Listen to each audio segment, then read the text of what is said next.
Alright, what's going on, you guys? This is Kevin, Full Metal Ginger, and yeah, man, got another vinyl update to do for you today. And unfortunately, probably going to be the last one for a good little while.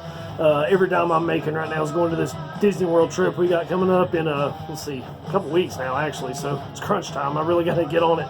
But yeah, I won't have anything new for the foreseeable future, at least a month or two, I would say, somewhere in there. But at the same time, I got plenty of stuff that we can run through. I got, I think between just doing the CD collection videos and just showing the new stuff I've got in over the last little while, I could probably easily do 100 videos. So no reason to panic and, oh shit, I gotta have new stuff. So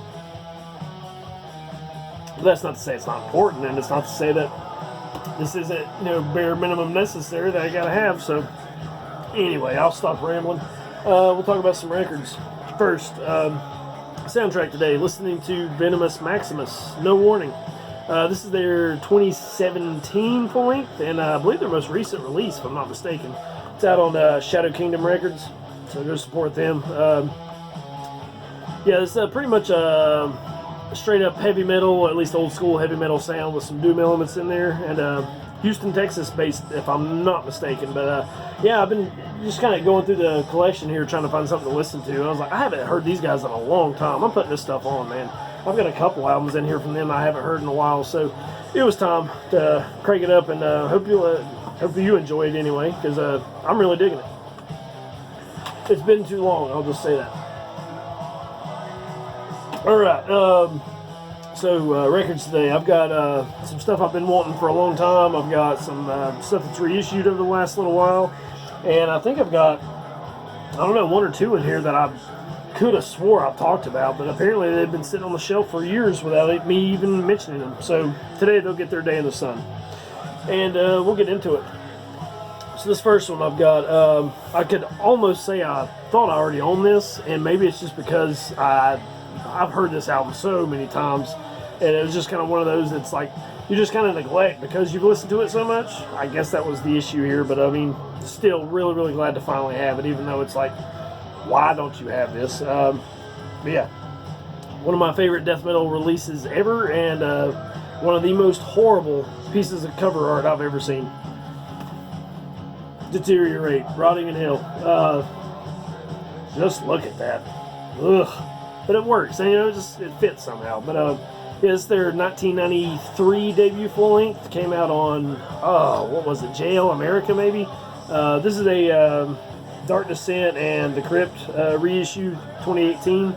I think they both put out a couple different variants, and I'll get into that in a second. But I mean, if you haven't heard of this, I personally have always likened it to like a more straightforward and simplified version of Altars of Madness, Morbid Angel, at least in the guitar tone. That's where I really, really hear it.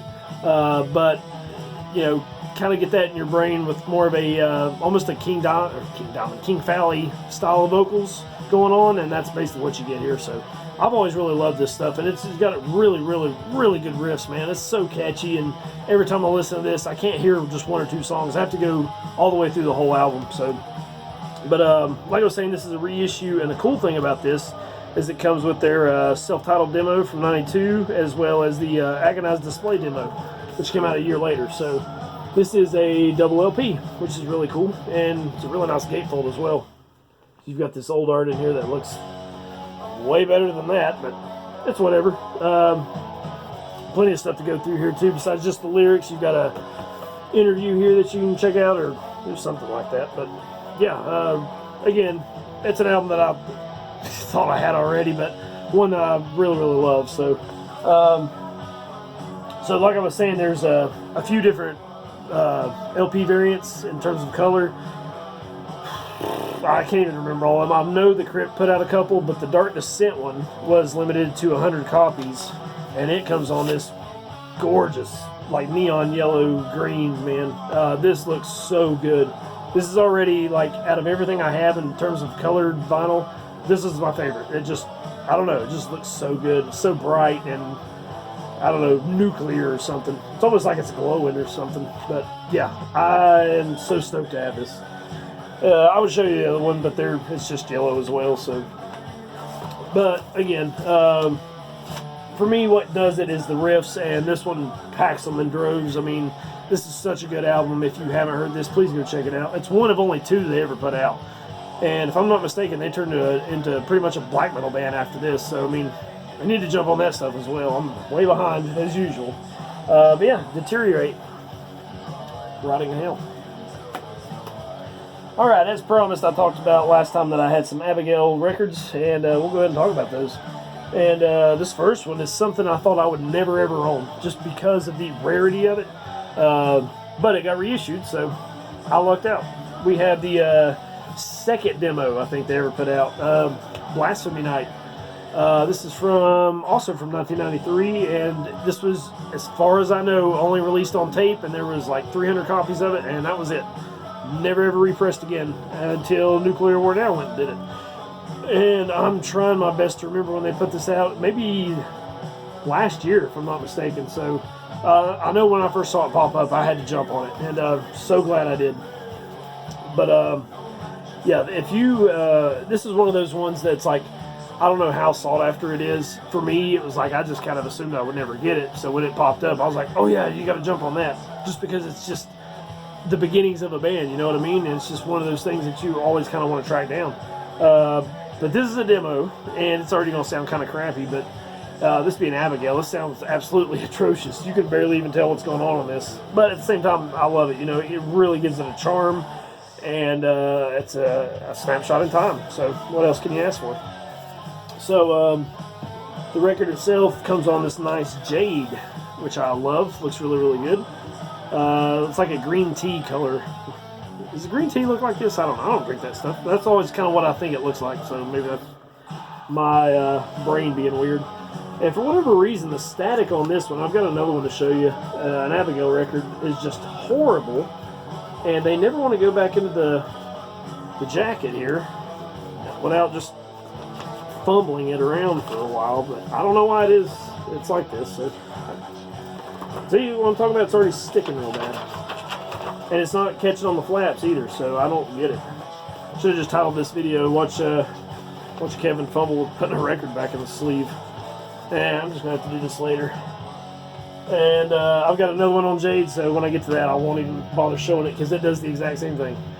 So what's really cool about this inner sheet, you've got your photo here, which is pretty standard, but what they did on this side is they kind of gave like a printout of the way the tapes looked, I guess.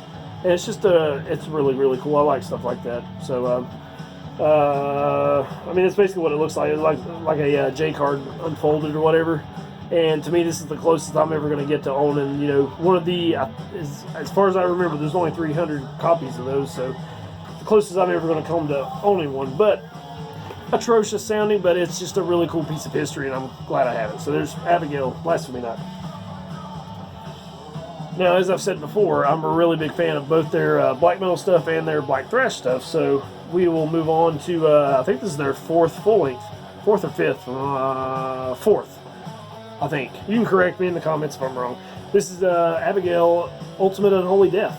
So, by this time, 2005, well into this new phase of the band where this is almost more of a speed metal album.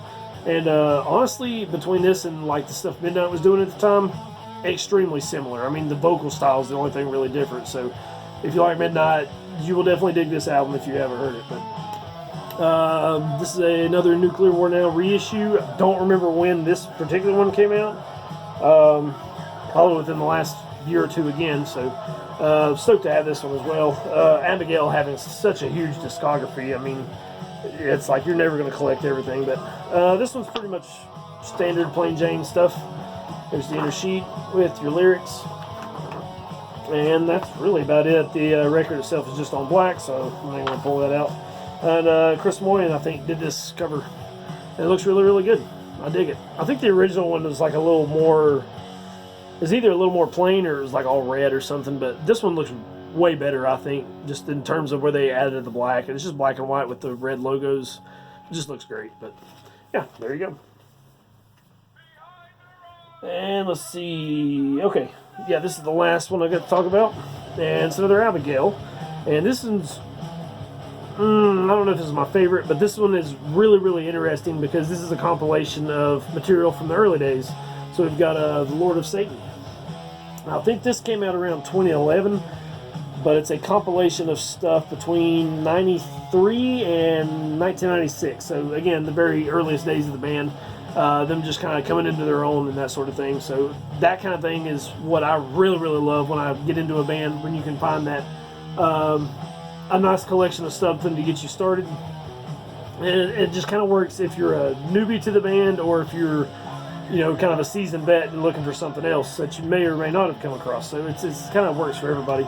So I'm trying to think. This is a compilation of stuff from the split they did with Funeral Winds, and this also has, let's see, the Confound Eternal.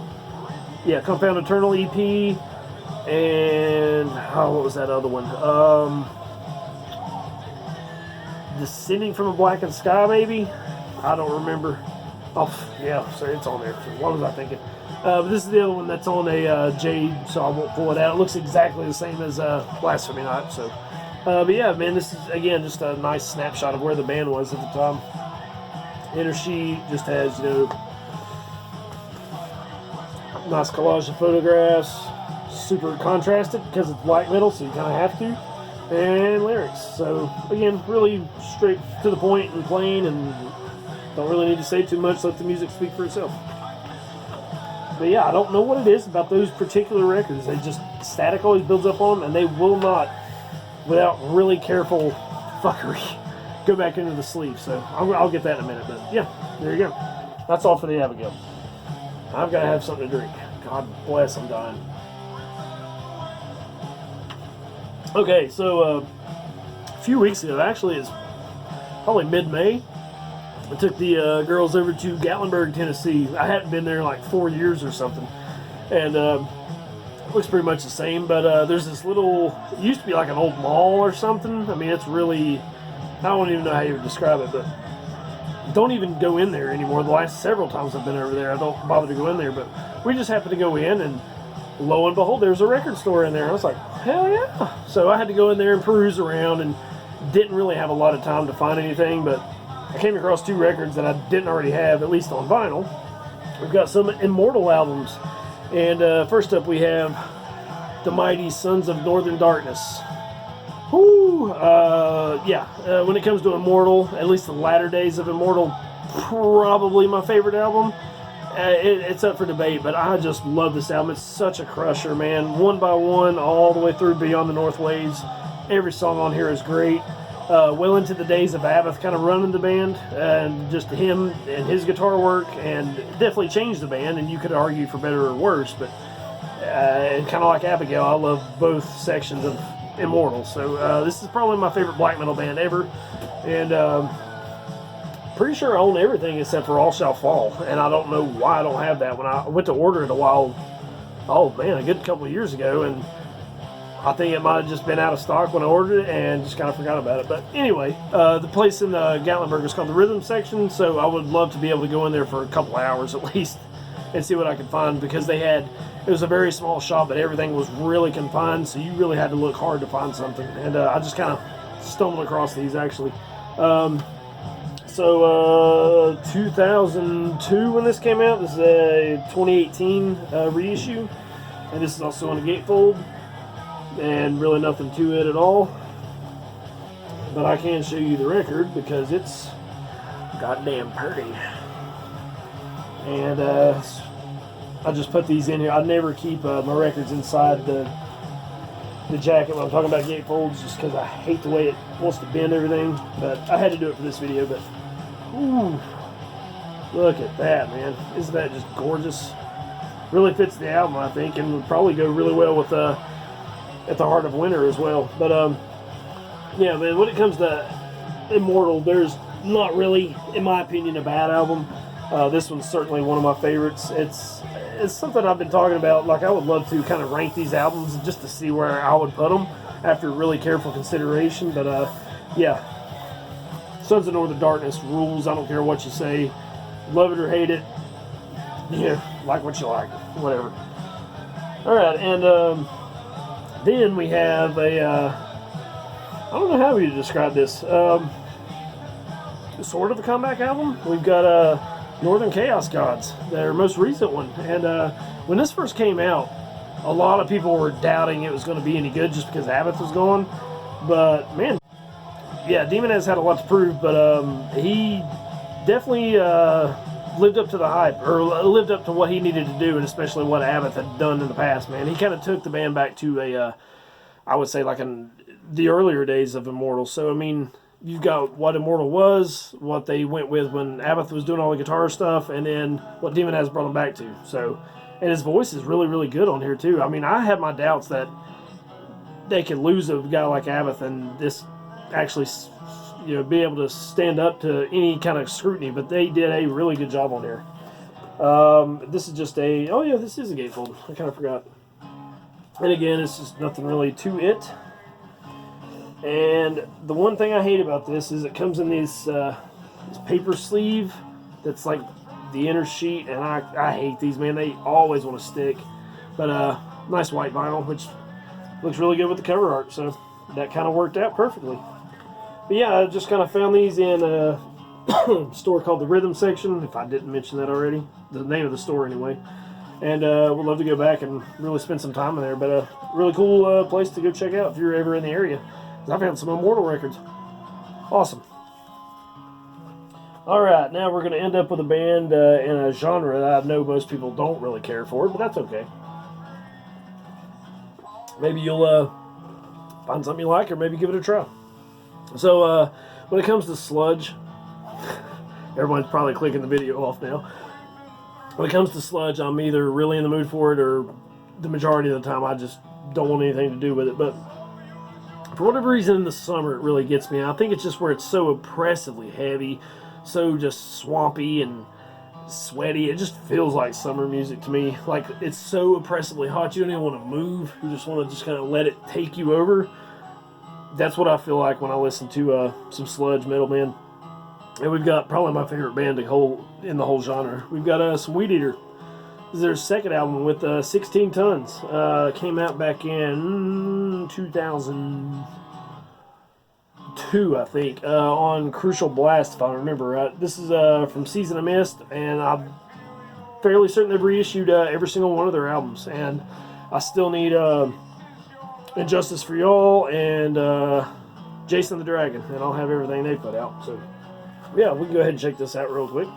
It's got a nice photo of Dixie when he still had dreads, which is awesome, and nice scribbly lyrics in here. But yeah, man, Sludge to me is it just feels like Southern music, and I get that Southern people make it, not all the time, but you know, it's kind of just a Southern delicacy, I guess. And I know it's kind of a stupid thing to say, but it just really fits the vibe down here in the humid summer. So it comes on this Oxblood Red, I think is what this variant is. And I want to say these are limited to 250 copies. If I'm pretty sure that's right. But yeah, there's that. Like I said, Season of Mist has all of them still available. Don't go buy them all because I still need a couple of them. But yeah, do what you got to do and check this band out. Every album pretty much sounds the same. I mean, there's not a whole lot of differences in any of it, but I don't know. It's just the groove is what always gets me. Every song has a really nice hook that's just really easy to get into, and this one's probably the best when it comes to that. All the other albums have that, you know, I mean, plenty of that, but it's just, this one just really draws me in a lot. Between this one and Jason the Dragon, those are got to be my favorites, but yeah. And finally, we have God Luck and Good Speed. This is their third full length from 2007, I think is when this dropped. Yeah, because Jason the Dragon was 2011, so that's my bad. But again, another Season of Mist reissue, and it's got this real nice foil stamping on here. This looks great. I think the original album was just red with all the fist and everything, and the logo was all black, maybe. I really don't remember. But yeah, man, if they could go any heavier, they probably did it on this album. Everything's a little bit slower, more down-tuned, more suffocatingly heavy. That's basically what you get on this one. And there's a nice photo of the band here. It's another gatefold. It's been the day of gatefolds. And this one comes on red as well, I believe. So there you go. And I think this one's limited also. I think this one was 300 copies or something like that. And so yeah. Now the get in there. At first, I always forget this is in here, but I mean the jacket's pretty bare bones. I mean, just this little you know, thanks list and, you know, song titles and everything. I was like, well, that's it. But if you open up the jacket, if I can get it out of here, it's got this little tiny book called a hymnal from all us Southern church kids. We always remember this, but it's actually, you know, got the sheet music and everything in here, like an old Christian songbook or whatever. But that was a really nice touch. I thought that was really cool that they put that in there. But yeah, Weedeater being a phenomenal band, and of course born out of the ashes of a Buzz Oven. If you're like, I Hate God or Buzz Oven or whoever else in this genre, man, you'll dig these guys. You should know them by now, but I mean, one of my favorites, and it's not just because they're a North Carolina band. I don't know. There's something about it that just really hooks you and draws you in. But yeah. Okay, so that's all the records I have.